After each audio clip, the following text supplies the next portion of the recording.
Well, hi, everybody. Thank you so much for coming to our discussion. I've been really excited for this discussion as soon as I started talking to Michelle and Heige about it because it's just such a fascinating topic. I'm Tara Gilboy, and I'm the author of the book Unwritten, which just won a 2020 Moonbeam Award, and then also the sequel, Rewritten, which are middle grade fantasy novels, which really has nothing to do with historical fiction. However, I am a huge fan of historical fiction. I love writing historical fiction.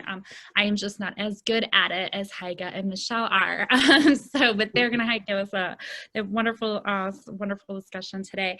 Just to introduce Michelle and Heige, Michelle Barker is an author and editor who lives in Vancouver, BC. Her fiction, nonfiction, and poetry have been published in literary reviews around the world. A chapbook, Old Girls Clear Cut, Poems of Heige S, was published in 2012. The Beggar King, a YA fantasy novel, came out in 2013. And A Year of Borrowed Men, a historical picture book, was published in 2015 and was a finalist for the TD Canadian Children's Literature Award. Her young adult novel, The House of 1,000 Eyes, was named a Kirkus Best Book of 2018 and has won numerous awards, including the Amy Mathers Teen Book Award.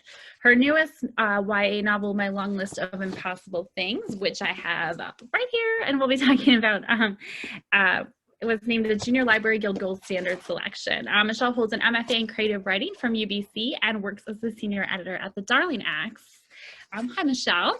Hi, everybody. Thanks for being here. Nice to see all of you.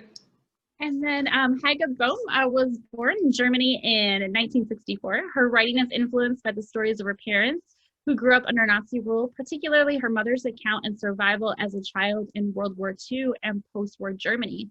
Heige holds a creative writing certificate from the Writers' Studio of Simon Fraser University.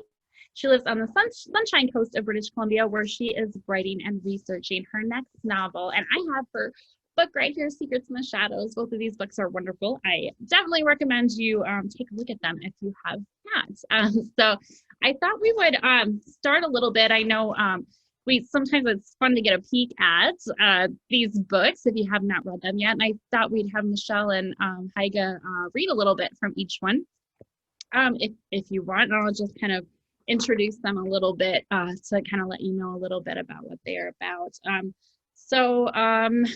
think Michelle, I'll have you go first.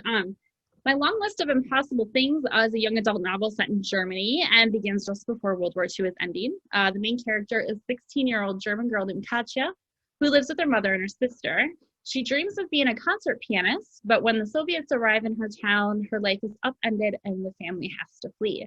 They're hoping to find shelter with distant relatives, but these people don't know they're coming, and the journey is dangerous and filled with violence. As the novel progresses, Katja has to find a way to rebuild her life after the war, and she also has to face some important questions about her country and everything she thought she knew about it. Michelle, I will turn over to you.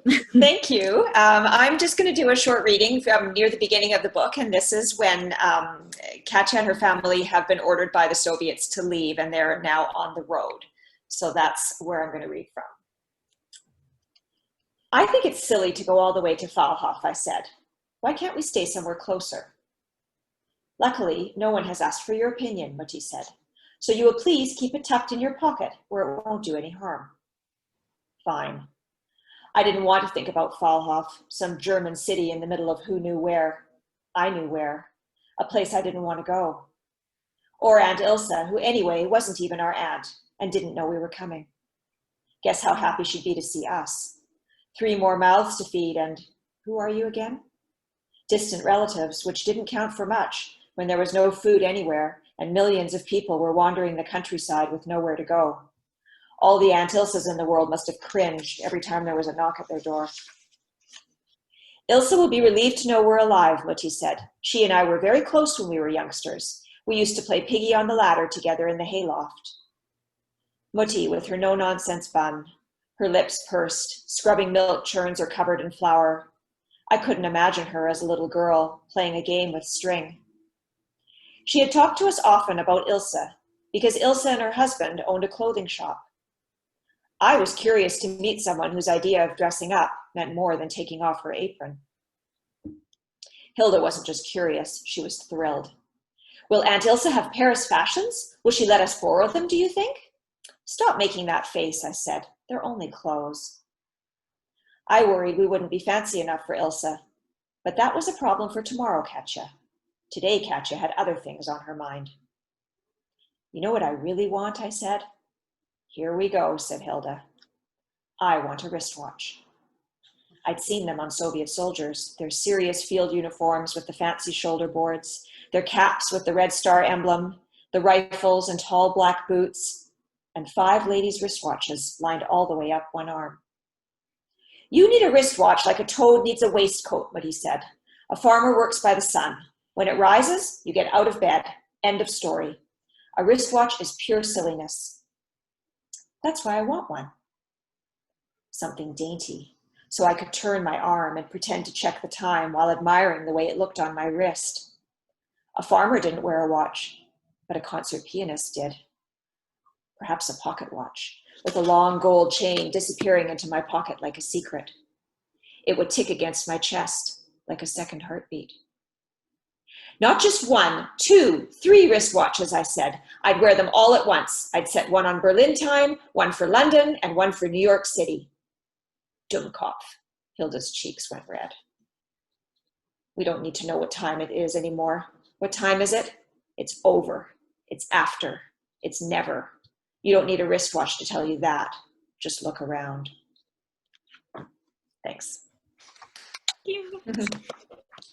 Thank you, Michelle. Oh, I remember reading that scene, but I've never heard you read it before. Heige, I'll have you read next, which I'm reading your book right now. I'm almost finished with it. It's so good. I'm so excited.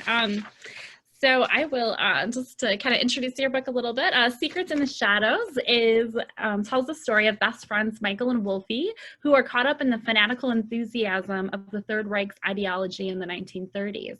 Their safe world turns upside down when Michael and Wolfie accidentally kill one of their own. When Michael turns 16 and his father orders him to volunteer with the Waffen SS, Wolfie joins him. Assigned to the Hitlerjugend 12th SS Panzer Division, they cope with the horrors of war, trying to keep one another alive on the battlefields. Their lives unravel, and as one secret is exposed, another is born. When the final showdown begins, not only do they find themselves in Berlin with the Russians just blocks away, but Michael and Wolfie confront the secrets that lie in the shadows of their past. Thanks, Tara. I'm going to be reading 3 short parts, and the first part is the beginning of the book.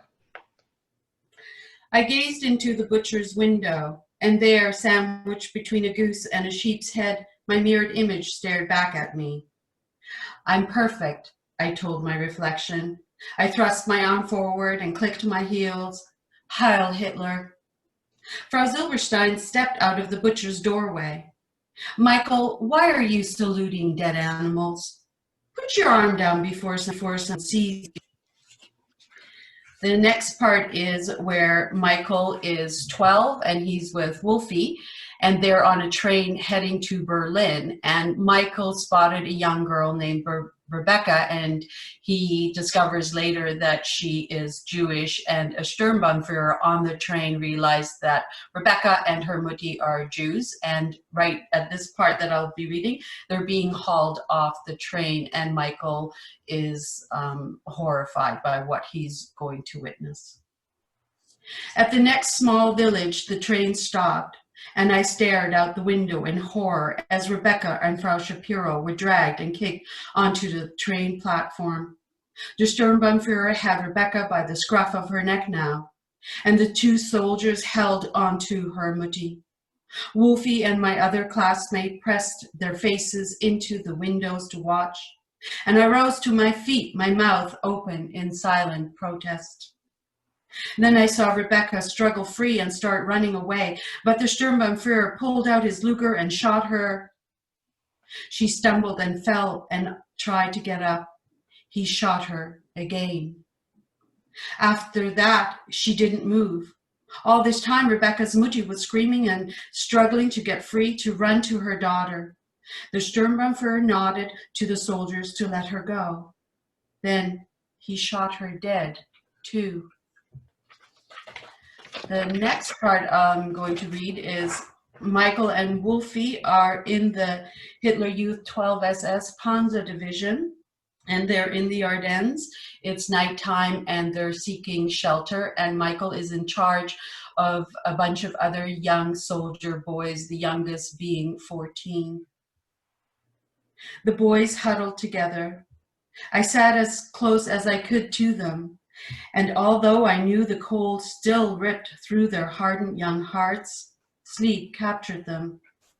A small glow from the fire danced over my comrades' faces as they slept. My head still throbbed and my throat burned. Distant shooting and bombing rang out through the night. But somehow the artillery fire felt soothing, and why not? I had grown so accustomed to it that I was just numb. After a while, our small fire burnt out, but the thunderous cracking of the war god's whip continued to rip across the sky, lighting it up in explosions of blues, orange, and yellows. The earth trembled beneath me.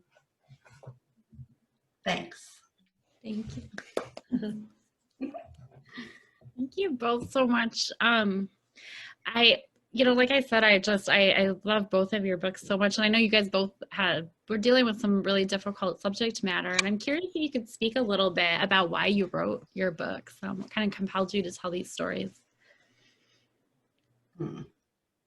I'll go first. Well, my mother is German, and she grew up, she was a small child actually during Nazi Germany, and then was actually kicked out of her home by the Soviets and on the road to find shelter, and then ended up in what became East Germany.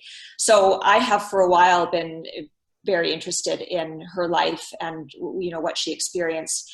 And I think one of the main reasons why is I want to be able to understand as best as I can, as best as anyone can, what it might have been like to live through those times and to make sense of them. And so that's really, that's the main motivation for a lot of the work that I do is to understand my mom's life and to understand that time in history that is just so awful and hard to fathom. And has so many echoes in our world now. I think it's very important, I think, for us to try to understand that time in history. So that's one of the main reasons why I wrote the book. But then as I was writing it, I also ended up sort of grappling with something I hadn't really expected, because a lot of the book is about what it means to be a hero. And I started thinking to myself, well, if I lived back then, what would I have done, and how would I have reacted? And of course, I think we all like to think that we would have been heroic in those times. But the more you read about it, and the more you put yourself in those situations, the less convinced you are of your own courage, I think, or at least I certainly was and am. I really had to call into question, who I am as a person and what I really would have done, because it's very hard. It's very hard to know when you really sort of put yourself against the wall and think about it. So yeah, it was an interesting process. Yeah, my mom and my dad, they both were children as well, so it's a lot like your mom's story as well. Why I started writing the book was, one, I always wanted to be a writer, and a friend of mine, Stephen Mount, he was on an online writing community, and so he said, why don't you join? And so in that online writing community, I started writing poetry, and it was really the first time that I started to sort of explore my grief around my father. My father was murdered in 1983 in Texas. And so through this poem, I was able to put down the emotions and how I felt about that. And then that poem led to a short story. And somebody in that writing group had said, this would make a really interesting screenplay.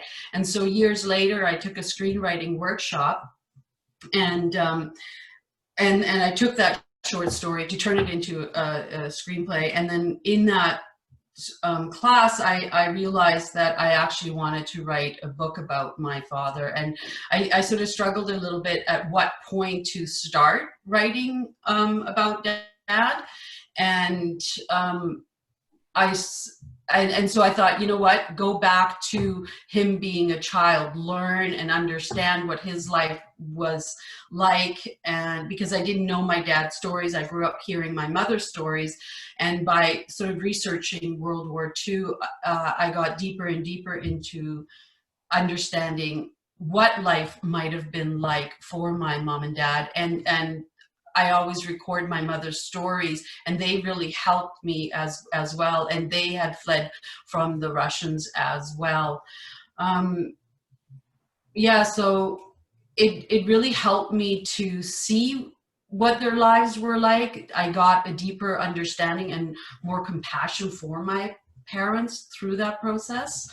And it brought me a lot of peace, knowing, even though realizing that their lives were so incredibly difficult, it made me understand their behaviors and their actions about how they raised us and why. And I gained a better sense of self. So that's really why I sort of started writing this novel. I'm obsessed with the World War II now as well. Yeah, it's hard to shake, isn't it? Once you get into it, it's like this. It's like an onion, you know. You sort of you take off one layer, and then there's something interesting else that from a different angle or a different time period slightly, and then you pull another one off. It's like, oh, there's East Germany. You know, it's like it's endless. Yeah, and I find that, you know, there's so many fascinating aspects about it. Just like you said, you know, how would I have responded? How would I deal with these circumstances? What kind of person would I have been? You know, and that's really interesting. And it was really hard. Like, I wanted to write about everything, and it was hard to sort of narrow it down to just keep it to this, because you're not writing a history book. You're writing fiction, and keep to that story. That was really interesting too, because there's so much, it's so fascinating, the war. I think, you know, I think that's always one of the struggles of historical fiction, is getting down that research rabbit hole. You know, and it's interesting too, researching this as history, because, you know, I know, and especially with like younger generations, always seem to think, you know, like World War II and Nazi Germany was so far removed in the past, you know, but you guys both have very personal connections to it. It's not really that long ago in the grand scheme of things, you know, that these things happen. And I'm curious, like, did you guys, as you were researching and as you were writing your books, did you grapple with your connection to Nazi Germany's past? I mean, I didn't really so much, because my mother was so young. You know, she was a very young child during that time, and completely innocent of what was going on. And her family didn't support Hitler. She's the youngest child of 5. There were 4 girls and a boy. And her father didn't want to fight in the war, and of course he didn't have a choice, and he spoke Russian, so they took him as a translator. But then her brother managed to stay out of everything until right near the end, where I guess Hitler was basically rounding up anybody with a heartbeat, essentially, to come and fight. And he would have been too young to actually join the army. But my mom, it's something that she remembers very strongly. When they came, they found him. He was hiding, and she said they checked his teeth, you know, like he was a horse. And then they just basically dragged him away. And that's the last time she ever saw him, was when they were pulling him away to go and fight. So in that, like that, those are my connections to Nazi Germany. So it's not really a question of grappling with it. It's just, you know, a lot of sadness, because, you know, I didn't, of course, get to meet them, and, you know, my mom lost them. And so, yeah. Yeah, for me, I definitely did, because I grew up in Germany till I was almost 10 years old. And like I said, I always heard my mom talk about her experience during the war, but never my father. And where we lived, we would have army tanks at night go down the streets and across, and I would see these tanks, and I thought, you know, because of my mom's stories, to me, I thought war was happening at night. I always thought, oh, war is going on. And so as a little kid, I would stay awake at night and think how I could stop that, because I had heard such horror stories of my mom that I knew war was bad and that it caused a lot of grief and pain. And when we moved to Canada, some of the first encounters in school, me and my sisters, we were called Nazis, Hitler, Jew killer, and I had never really heard any of that. And that was really the first time that I started to feel shame and guilt and being held responsible for the atrocities of my ancestors. And that really sort of started a long journey of feeling really bad about being German. And it wasn't, you know, while I was doing that research, I also, you know, realized, and taping my mom, that I was dealing with intergenerational trauma as well. And it wasn't until I read Hannah Arendt's book on responsibility, and in it she had written that the responsibility really is for the current government to undo the wrongs and the crimes of the past government. And that's when I realized that the guilt and shame that I was carrying wasn't mine to have, and in fact was doing a disservice, because the people that the responsibility is on the people that were responsible for the atrocities and of World War II. So I was able to really shed that and have some great conversations with Mom around that as well, because during one of the tapings she had said, what could I have done? And I realized, you know, she hadn't let go of that guilt or shame either. And so we had a great discussion about that. And I think that was the first time she had ever heard that she wasn't responsible for that. Wow. That's really powerful, because I know my mom carried that for a long time as well. Like, because she immigrated to Canada and she was still in her 20s and quite young, and I mean, didn't speak any English when she got here, and she is very German looking. She's very blonde and blue eyed, and she encountered a lot of that as well. People would sort of look at, whenever she would, you know, try to speak English. Of course, she had a very strong German accent, and people were not kind to her at all. And then she ended up marrying a Jewish man. And so I was raised Jewish and lived in the Jewish community. And I feel, and I didn't understand this until like really quite recently when we had a conversation about this, but she used to volunteer more than anybody at any of the things that were going on. She did more work than anybody I know. And I realize now, after, you know, talking to her, that I think she was trying to make up for something, you know, that she felt that she had some kind of a responsibility to right the wrong sort of thing in whatever way she could. And she also said that the Jewish community, I mean, and maybe this was just her perception or maybe it was real, but she felt that the Jewish community treated her in a slightly different way because they knew that she was German. And so I think she probably carried the same sorts of things that you did. And I mean, that has to be so hard, you know? Yeah. Yeah, I mean, for me, I didn't really realize it until, you know, how that made me feel. You know, if somebody would say something to me, I would, you know, slouch down and try to disappear. And it wasn't until, you know, I had a coworker and every day she made some kind of derogatory comment towards me for being German, and she would think that was funny, and so she would laugh. And it was that constant being, you know, accosted in a sense verbally by this person, that I was able to sort of stand up and say, you know what, that's actually not okay for you to say those things to me. And I really started to own my feelings around that and give a voice to it. So even though it was really hard, you know, working for quite a long time with her and her doing that every day, it was really also a blessing in a sense, because I was able to confront it, and with that confront and acknowledge my own behavior around carrying that was really quite good.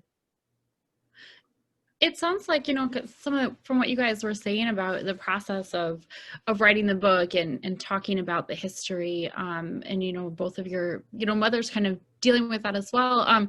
It sounds like it could almost be almost a healing experience to really start digging into that. I'm wondering, did writing your novel, and I think you already said, it really did inspire conversations with your family. But what kind of conversations, like what was the response? Have they read the novel? How do they feel about it? Yeah, my mom hasn't read the novel. She says she can't because it just will bring up too much memories, and it's too painful. And I totally get that. And she's really proud that what I did. And so I still ask her the same questions. She still tells me those stories, but she tells them a bit with more clarity now. Before she was almost robotic, and now she's got her feelings in that, which I think is really interesting. She acknowledges she was scared or angry, which she had never done that before. And one of my sisters, I was talking with her, and with her reading the novel, she realized that what mom and dad's life must have been like as young children. And she too gained a better understanding of who they were and why they were the way they were, because they were two parents who pretty much had post-traumatic stress, and they raised a whole family that way. And that was, I think, also healing for her. Another one was my youngest sister. I had a review done on my novel, and in it, on a subtitle, they had said that my father was a Nazi supporter. They got it wrong. They thought Michael's father in the book, the fictional character, was a supporter. And when I read that, I was really quite upset. And so I needed to talk to one of my sisters.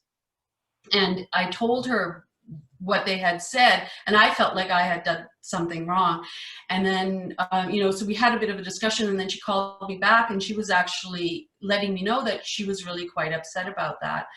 And what happened for her was it triggered for her how we were treated and bullied as children in the early years of school. And for her, she thought she had dealt with it, but it reignited those emotions and feelings for her of being,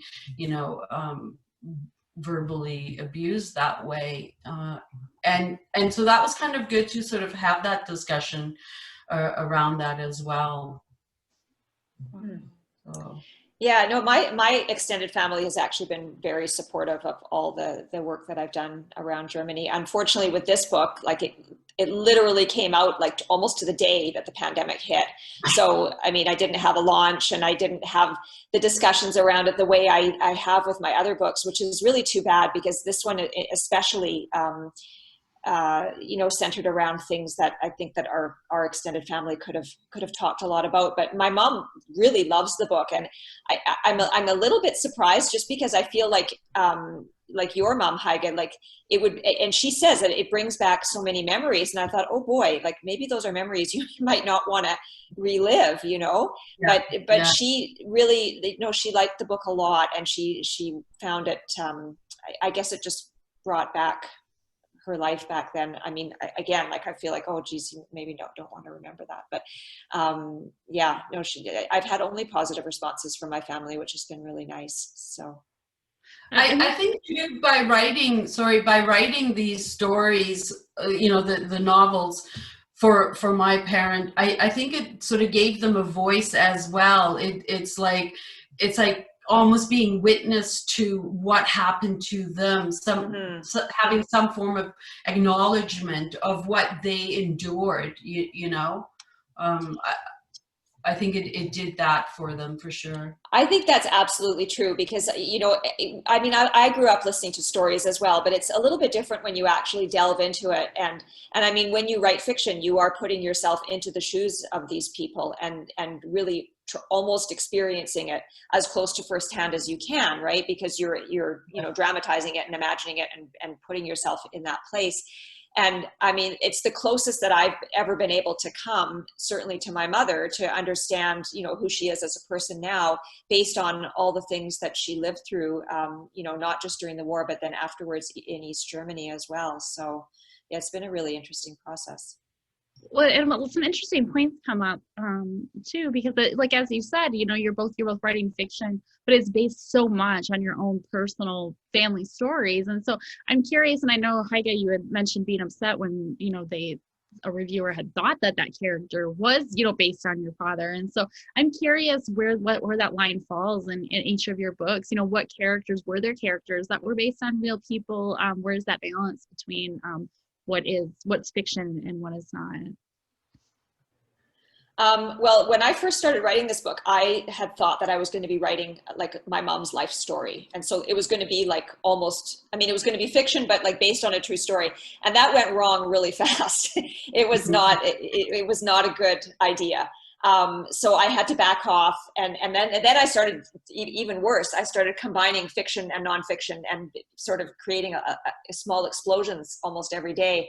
And I thought, no, this is really not going to work. So I had to basically set the whole thing aside and start over again and make it almost completely fictional. But the one part that is directly inspired by what happened to my mom is when the Soviets actually arrived in northern Germany and came onto the farm and threw this family out of their house and stuff. That's almost exactly what happened to my mom. And she because she told me the story quite a few times, and she had a lot of details and interesting things that you would not have found in history books. And so it was very valuable for me to hear her story. And then I think also probably valuable for her to tell it, and you know, the cathartic, I think, probably, and as you've said already, a healing process for it. So but that's probably the only part that is really sort of directly from my mom's life. Although a couple of the characters, I used some of the things that my mom told me about one of her sisters and about her mom, and sort of used that as a launch, and then created fictional characters from that. So, because my mom actually has a sister named Hilda, and she used to tell me all sorts of stories about her, and I was so I never got to meet her, unfortunately, but I was so fascinated by her that I thought, oh, she has to be in this book. And so, but I turned her into my own version of Hilda. So she was one of my favorite characters. So. I mean, mine too. Yeah. I liked her. How about you, Heige? Well, for me, I did include stories of some parts of my mom's story, but what I did was I used aspects of you know, my growing up as a child with the games that my sisters and I would play, like when the boys are playing Robin Hood, shooting arrows. That was really something that we would do as kids, the six of us. We would cut down tree branches and take the elastics out from our underpants and tie them to make bows and arrows. And then we would all run around the yard shooting each other with the arrows. And, you know, Mom would always be wondering where our elastics were from our underpants, because they'd always fall off because we didn't have them in there. So some of the my childhood memories with my sisters I put in there. And one of the stories that my mom told was when she had finished her apprenticeship, I think she was about 15 or 16, of becoming a chef in Germany. She had bought herself a pair of new shoes, and she was allowed to go on holidays with her friend to Thuringia. And she was swinging on a beam outside, and when she let go, she actually fell into a septic tank. Oh. And as she was falling, she was sinking into the vat of poo, and then she was screaming for her brother to come and rescue her. So he went and pulled her out, and then Mom had obviously lost her brand new shoes. And so I thought, well, that story has to go with Wolfie, because it was just so great, and it was fun. And then another one was in the novel I have two twins, the Yup twins, and that was a game my sister and I would always play as young children. We would pretend we were escaped convicts, and mom and dad were the jail keepers, and we would sneak into the house and steal potatoes and matches and dig a hole and cook the potatoes and sneak around. And so when I was writing the novel, I thought all of a sudden that just came back, and I thought, oh my God, I have to put these Yup twins in there. And both me and my sister, we had the same name, and so we were both called Yup, and it was just really fun to have those there. And all my sisters remember me and my younger sister playing that game, and so they just thought, oh my God, it's so nice to actually meet the Yup twins, you know, because like that was really quite great. But yeah, so there's aspects of the stories that are from my childhood and stories from my mom that I really enjoyed weaving through, because that's sort of a nice way of keeping family. It's almost like family mementos, and now they're forever in the novel, set in the novel, which is really fun to do that. And the funny thing was, my mom, when I first wrote the novel, she thought the whole thing was about her, and I guess she had tried reading a bit of it, and she goes, well, I don't see my name anywhere. How come I'm not in here? and same thing with my oldest sister. She thought the whole time, it's so cool that you wrote our family story. And it was like, it's not. So that was really good. Yeah. I should have known when reading that scene that was too good to be made up. I mean, I would remember just reading that scene when they were drowning in the poop. There's no coming up with that, right? It's like yeah. I think, some of those stories too, it adds a little bit of levity too, because when you're dealing with such dark topics, especially you guys are both writing for young adults, you're writing like such dark topics. I think like throwing some of those little those moments in to add some of that levity can really help. Actually, that was one thing we haven't even talked about, and I'm curious about that because you guys are both writing for young adults. Like, what are some of the challenges of when you're writing for that audience as opposed to writing for an adult audience? Well, I mean, I think one of the biggest challenges is that, like, you want to be true to history, but you don't want to traumatize your readers. And so you don't want to be sugarcoating, what actually happened, but at the same time, you don't want to give them nightmares. So, and I know for myself with, when you're dealing with post-war Germany and the invasion of the Soviets, you cannot write that story without writing about rape. And without writing about murder and violence and all of that, because it won't be a genuine reflection of what actually happened there. But at the same time, I mean, you want to be able to sell your books, right? And you want teens to come away maybe understanding what happened, but not, being completely freaked out. So I found that I had to tone things down. I had to change my ending also, because I had an ending that was a little bit darker than what it turned out to be. I remember giving it to the publisher, and the editor came back to me and she said, maybe we should just, make this a little bit of a happier ending than what you've got here. And I thought, okay, yeah, I guess I can concede that. But, and I think also adding humor, I tried to do a lot of that, especially between the sisters, which was tough because there's quite a traumatic event that happens right near the beginning of the book. And I had to try to balance what would have been a real emotional response to that with the fact that I wanted there to be humor between these sisters, so that it wasn't just a dark tale from start to finish. I wanted there to be something like that. So that was actually probably one of the biggest challenges I had in the novel, because I needed them to be able to process their grief, but I didn't want this to be like a total downer the entire time. So I had to allow a bit of time to pass and then allow them to be able to joke around with each other again, at least to some extent. So just to sort of ease the darkness a little bit. Yeah, for me, I actually didn't set out writing a young adult novel. I just wanted to write this story, and I want my character to represent my father, but I made Michael be a bit older in the story. And so I too really just wanted to depict the war the way the war is. I kind of think if you're ready to ask a question, you're ready to hear the answer. And I didn't want to sugarcoat it. I didn't want to soften it, and I didn't want to romanticize the war. I wanted it to actually feel gritty, you know, the real thing. That was really important to me, to have that. And when I had sent it away, it was my publisher that actually said this is a YA, and I sort of said, no, it's not. And he goes, yeah, it actually is, because of, you know, Michael is a teen. And so I had a few more sex scenes in there, and so he wanted me to take some of those out, and I thought, no, they need to be in there, because that's part of the war. Like you said, you know, rape was very common, and also kids having sex at a much earlier age. There was a different kind of maturity on some level, I think, as well.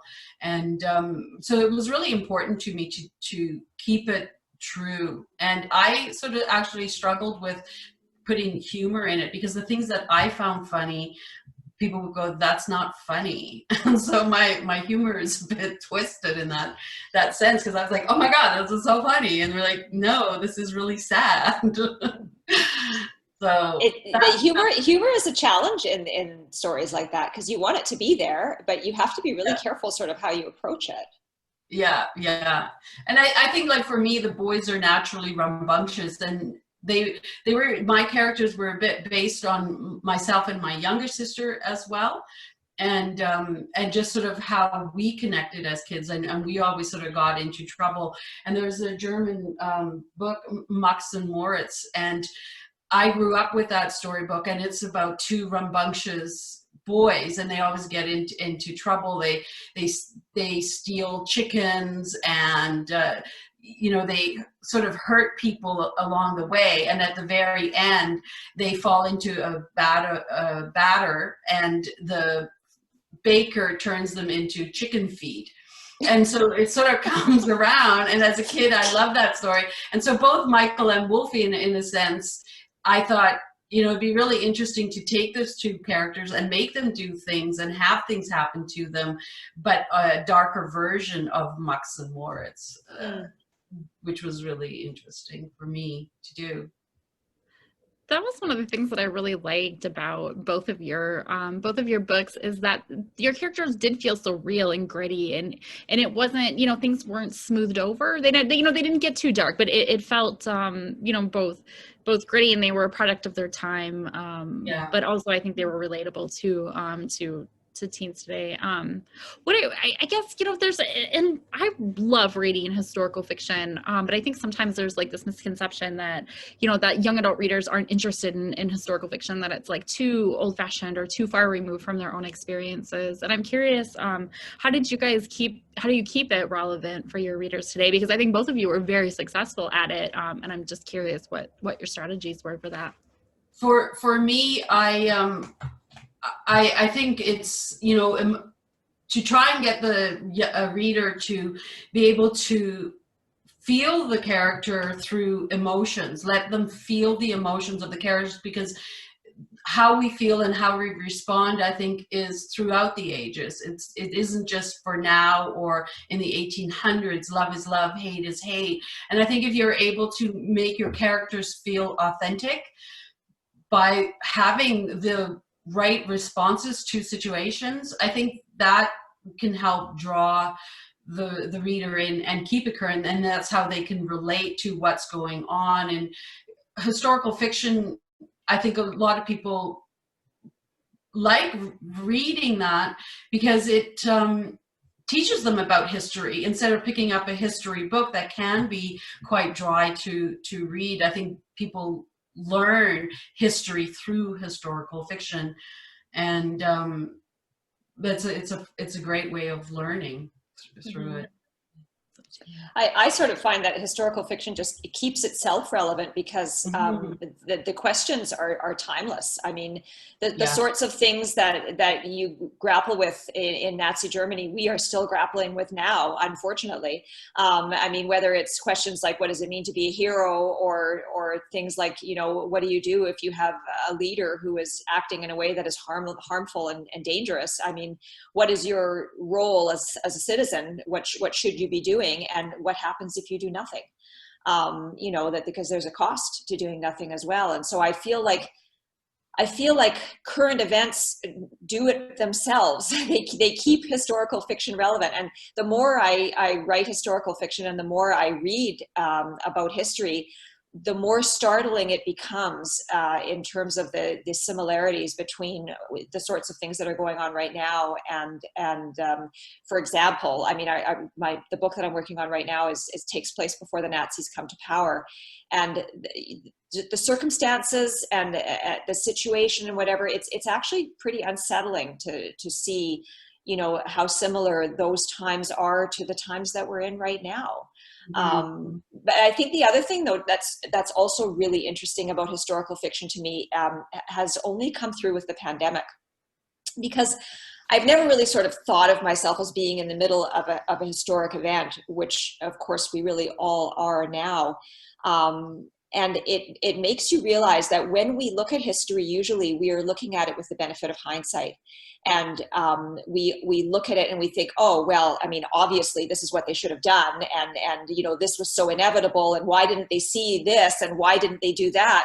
But when you're in the middle of some big event, of course, you don't have the benefit of hindsight, and you can't really see what necessarily is inevitable or obvious.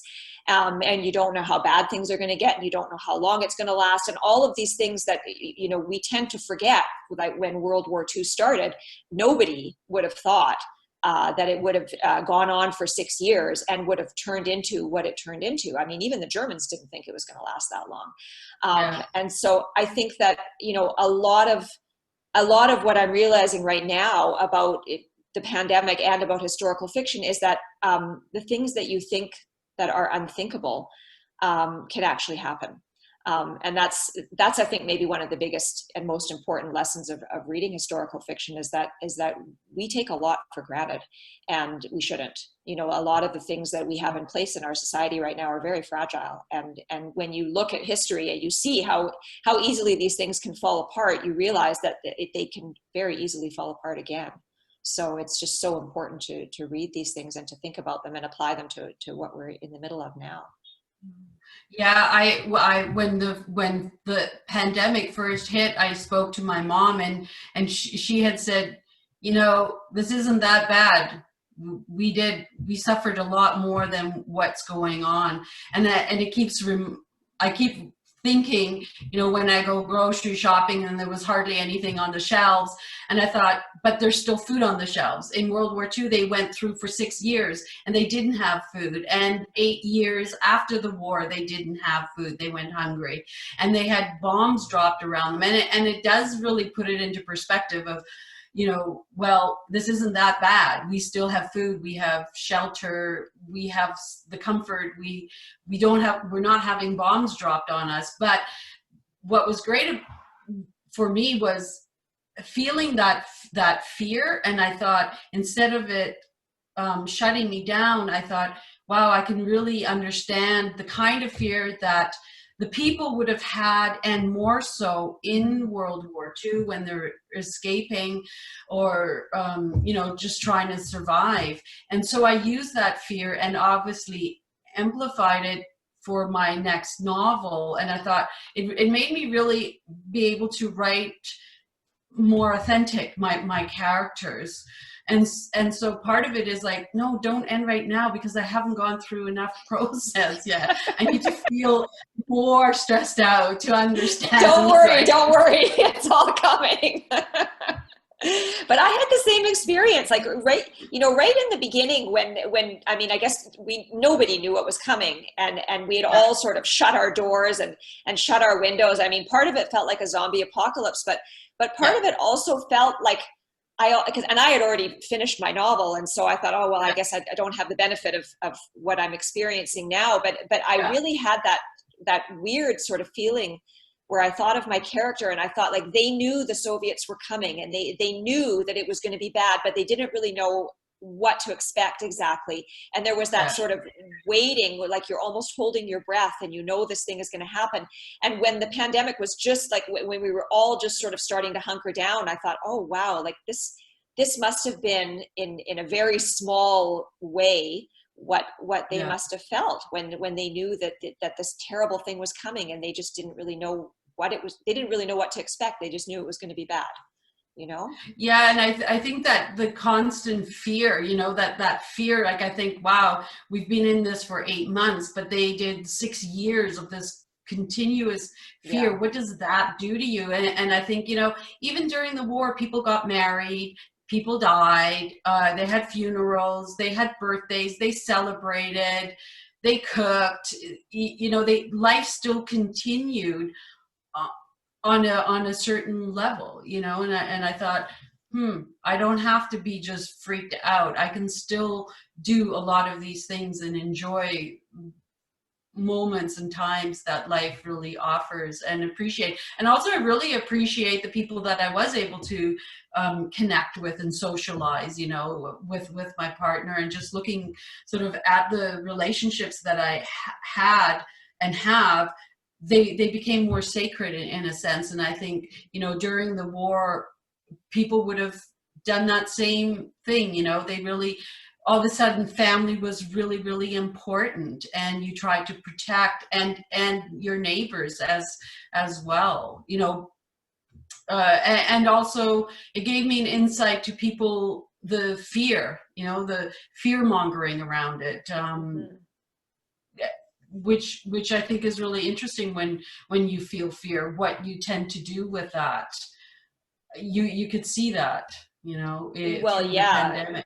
I think, because I think what you tend to do is to look for somebody to blame, right? And to scapegoat. And I feel like that's also something that, you know, unfortunately is still with us, and something that is really worth thinking about and examining, because it hasn't really changed all that much. You know, we're maybe just blaming somebody different now than we were blaming before, but it's still, when circumstances get really bad, I mean, governments tend to look for somebody to blame, because of course they don't want to be held responsible for what's going on, right? So they point the finger, and it's just such a dangerous thing to do, and it can lead to so many bad, I mean, as we saw with the Holocaust, it can lead to so many bad things. Yeah, definitely. And it's always minority groups that get blamed, which I thought, wow, that's really interesting, because the minority group is like 1% or 2% or 5%. And yet that minority group, life is their fault. Like, all the bad things is because of the minority. It's really crazy when you know, you're fed these lies, how people go for it and say, oh yes, it's because of that minority. That they're a minority. They can't do that, you know? It's really terrible how that happens, and how people respond to it, choose to believe a false narrative, and not take responsibility for themselves, but always looking for scapegoats. Yeah. So I wanted to leave a little bit of time for questions. I know that people here probably have a lot of questions for you guys, and we're bumping up almost on our time. But so if you have questions, go ahead and put them in the chat, and I'll go ahead and take a look. You can start typing them. But before we do questions, I just wanted to ask you guys quickly, what are you working on right now? Well, I'm working on a couple of things, actually, and Tara, you actually know both of them. I have one novel for adults. It's a dystopian thriller set about 75 years or so in the future. that's based set in Canada after environmental catastrophe and all the wonderful things that I've imagined are going to happen in our world. And the other one is another Germany novel, and it's for teens, and it will be set just before the Nazis come to power. And that's the one I'm actually working on right now. The other one is sitting, resting. So. You're really hitting these topics from both ways. You have the dystopian and the historical, and they're both dealing with these difficult times. And it's amazing that I'm not completely depressed. I don't know. You do it so well, though. Yeah. How about you, Heige? What are you working on? I'm working on, I'm about halfway through a second novel about a secondary character from Seekers in the Shadows. And it's Paula, and she is going off to Ukraine where there's the Nazi killing fields. And that actually is really hard research, and I find it actually somewhat depressing. So I can only do it in smaller bits. And then the other one I'm working on is a screenplay that's about a serial killer. And that's actually really interesting. I'm enjoying working on that as well. So. You got the uplifting topics as well.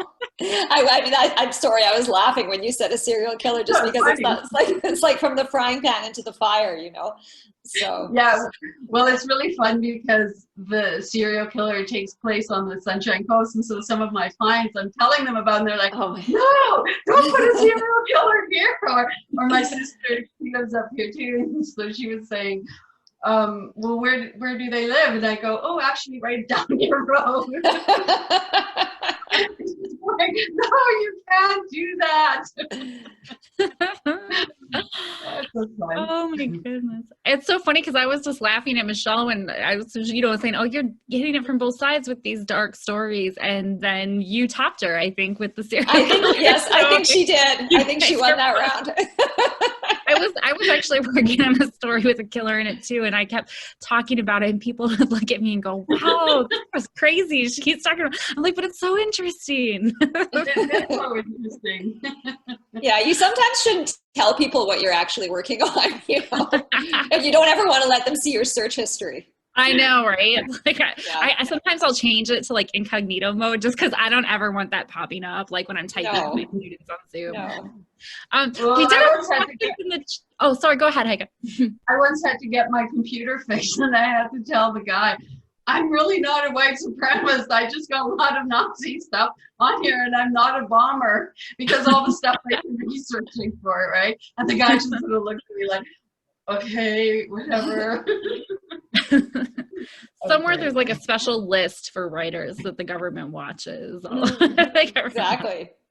We did have some questions in the chat though. Our first question is to Heige, and it is, who is that handsome guy on the wall behind you? Well, I got several. One is my husband, one's my dad, and then that's my friend Steph over in the corner. Oh, I think this question was from Steph, so that's probably the one he was referring to. Okay. That's funny. And Michelle, question for you. Can you share the original dark ending? Oh, I know what it is, but I won't say. And then, well, there's another question, but I'll ask you that one first. Well, I mean, it will kind of ruin the story a little bit. Should I say it? It's a big spoiler. That's up to you. I don't know. Yeah, maybe I won't, because it basically the end was I was going to have somebody die who I decided not to kill off in the end, and I'm quite a bit happier with the ending the way it turned out. When the editor first suggested, I thought, oh no, because I had always conceived of it in a certain way.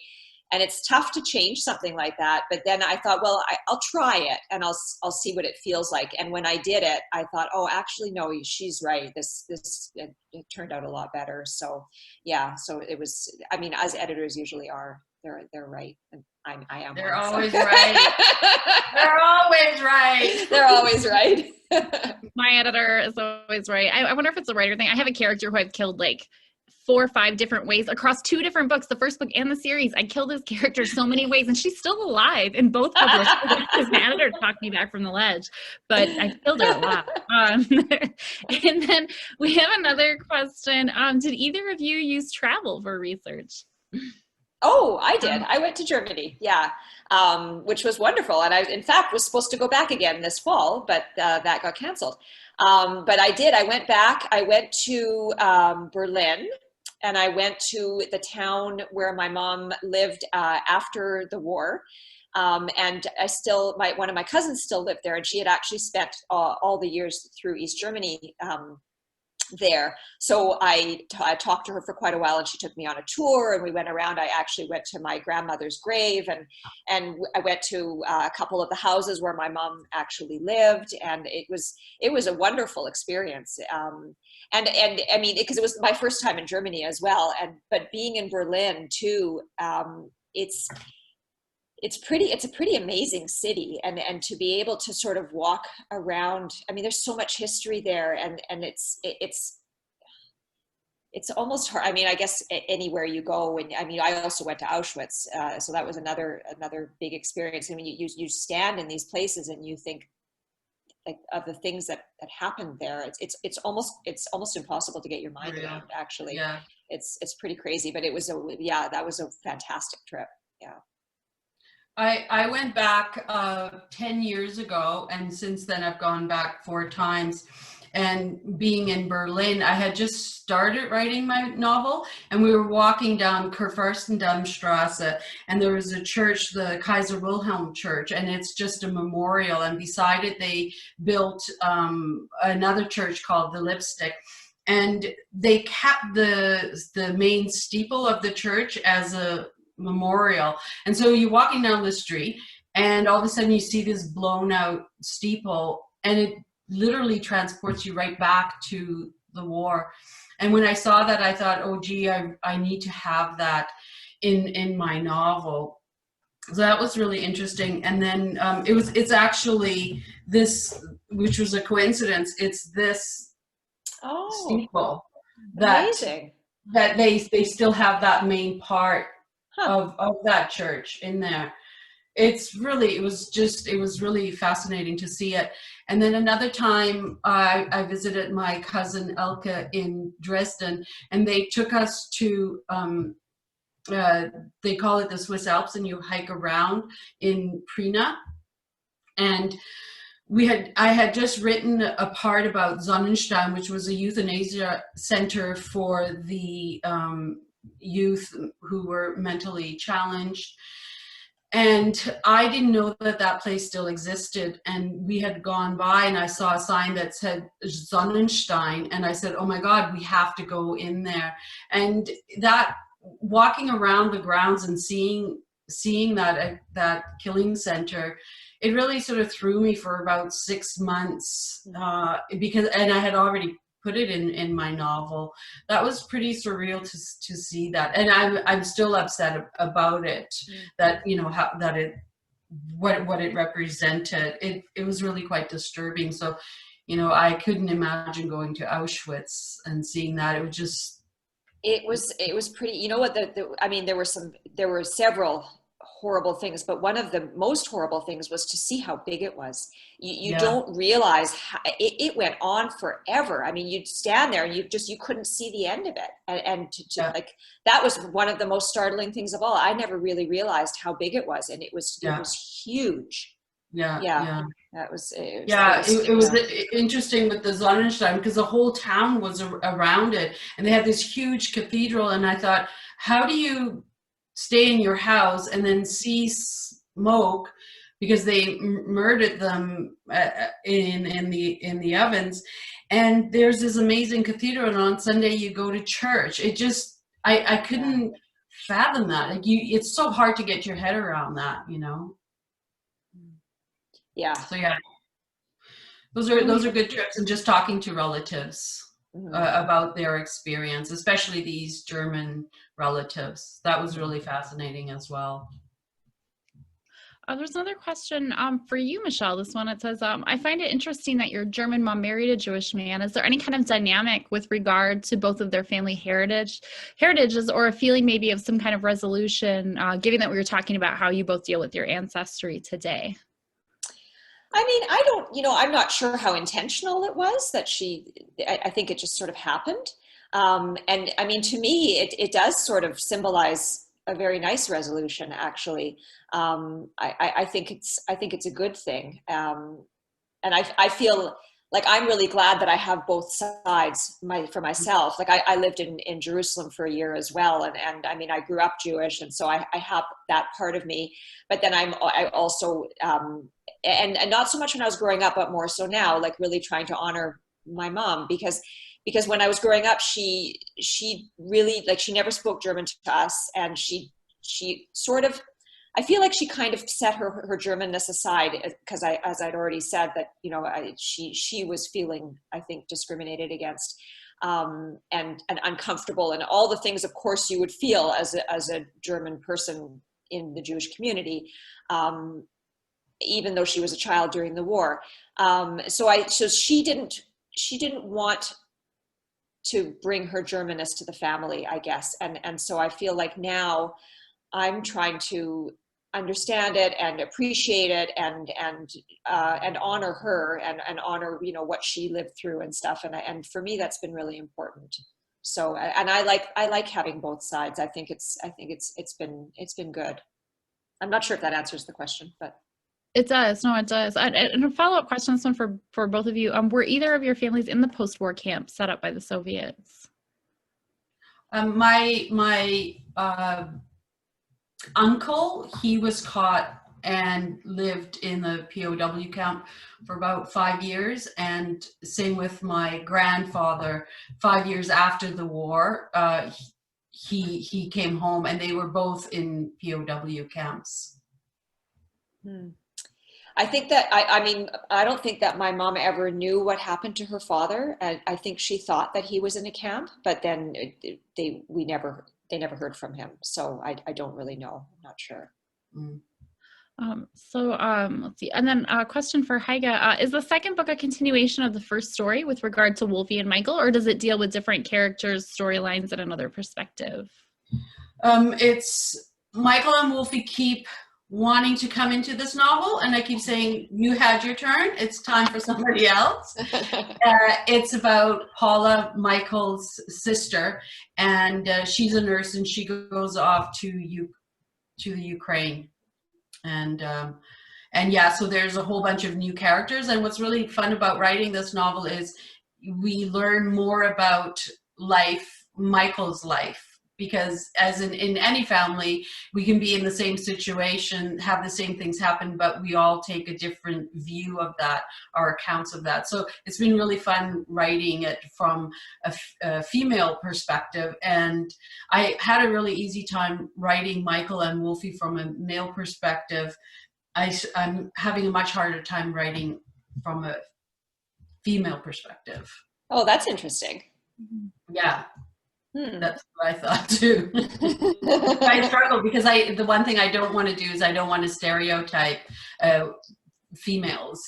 So that's been a real struggle, and it's lovely. My girlfriend Karen, I'll call her up and we'll have these discussions around it. And it's interesting because, like, how much does that have to do with my own upbringing through media, or what I think a woman should be? And because I really don't want that. I want it to be an authentic voice. And so I keep stereotyping her, and she keeps saying that's not who I am. So it's really challenging myself and my own perception of myself, of what I'm putting out there as well. So it's a good struggle because you grow and you learn from them. Absolutely. Yeah, I agree. That brings me to our next question, when we talk about good things. And maybe this will be, I know we're running up against the time, so this actually might be a good place to end, because I like this question a lot. What do you enjoy most about your writing? Ooh, I love writing a first draft. First draft is the best. I wish I could only write first drafts. Unfortunately, that is not the way this works. So yeah, because I mean, just having the daily word count, because I have learned from my mistakes. And I think my books out before I sit down to write them. So I usually have a pretty solid plan in place before I start writing. Not scene by scene or anything, because that would take a lot of fun out of it. But just thinking through the story from start to finish, and not allowing myself to take shortcuts, which I have tried to do in the past, and it's backfired on me terribly. So yeah, just the daily habit of sitting down, and I've got my, however, usually it's 1,000 or 2,000 words that I want to do per day, and going through it. And yeah, that is the best part of being a writer. I just love it. So it's unfortunately not like that every day. It's good that you have a favorite, because when I'm revising, I think that first drafts are my favorite, and when I'm writing first drafts, I think that revisions are my favorite. So I'm just never happy. How about you, Heige? What's your favorite part about writing? For me, about writing is developing the characters. I love pushing them. I like seeing how far can I push a character before he breaks or they break. What happens once I do break them? Who do they become? I really enjoy going through that experience with them, for sure.